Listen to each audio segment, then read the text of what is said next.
For our occupancy and egress calculations, we use tables 1004.5 and table 1006.2.1. So under the first table, you can see that daycare has an occupant load factor of 35 net. So when you plug that into the formula, you do 57 occupants divided by 35 net, you get 1,995 square feet.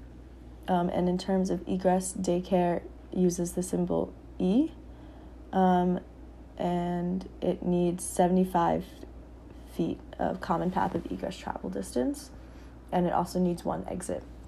So with that, we bumped our final area up to 2,000 square feet to allow for that safe travel distance and for design purposes. This is our microclimate analysis that we did for the first part of this project, and we referred back to this a lot to help with our design and placement of what we were doing for the airflow and for maximum light, and also for the acoustics and privacy. For our breathing zone required airflow calculation, we use the formula under section 6.2.1.1 of the ASHRAE standard 62.1, and our calculations led to 930 CMFs for our required airflow.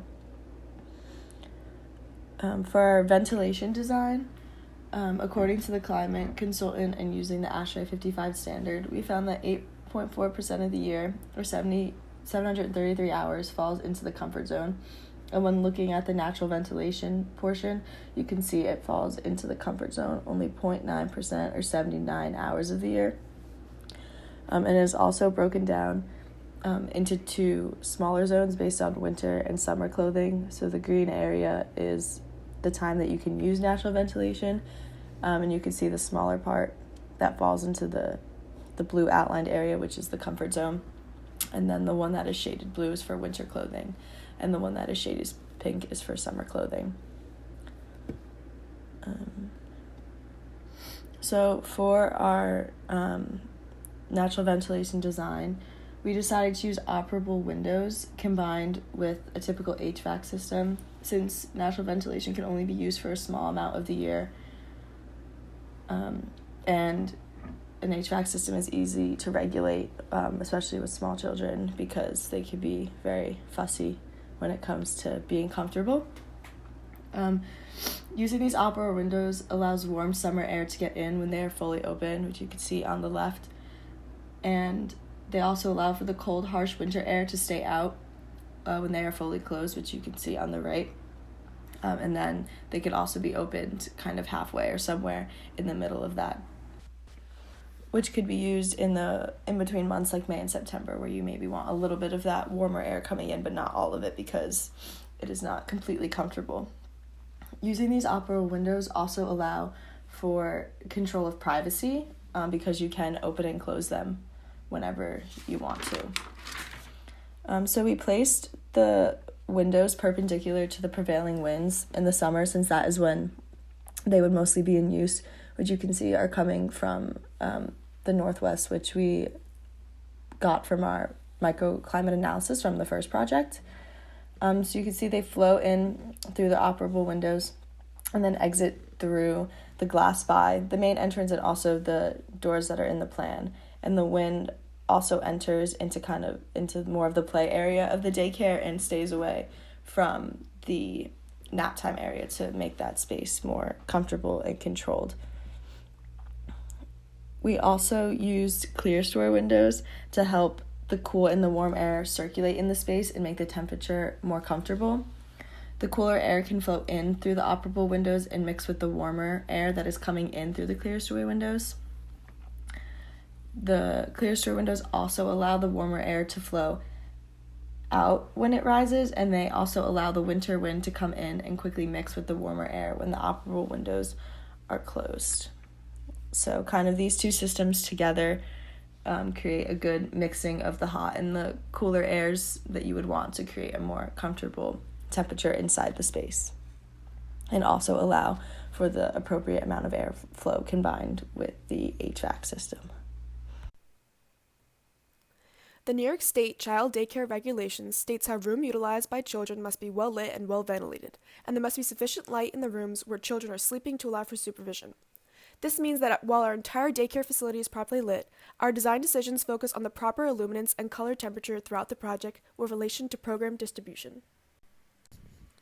We also made a point to combine our ventilation strategies with our lighting strategies to create passive systems to save energy.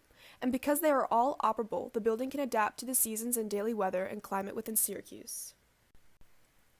Natural lighting became an important aspect of our project in order to properly light the activity spaces with bright task lighting. Angled windows on the roof of our program offer soft morning light from the southeast that diffuses and diminishes as the day goes on, leading to proper circadian entrainment of children. This creates enough bright, cool light of roughly 4,600 kelvins to 5,500 kelvins for reading and learning activity areas with illuminance ranges from 300 to 500 lux. We also have operable louvers along our long daycare facade to allow for more natural task lighting to enter our space as a way to save energy and continue this rhythm of bright natural lighting. However, we did not want too many windows heating up our space or ruining the proper level of privacy for the daycare, so the rest of our lighting came from controlled electrical lighting. With that, we lit the spaces less affected by natural lighting with LED ceiling-mounted light rails to create enough semi-warm, inviting light for entrance portion of our daycare at about 3,000 kelvins.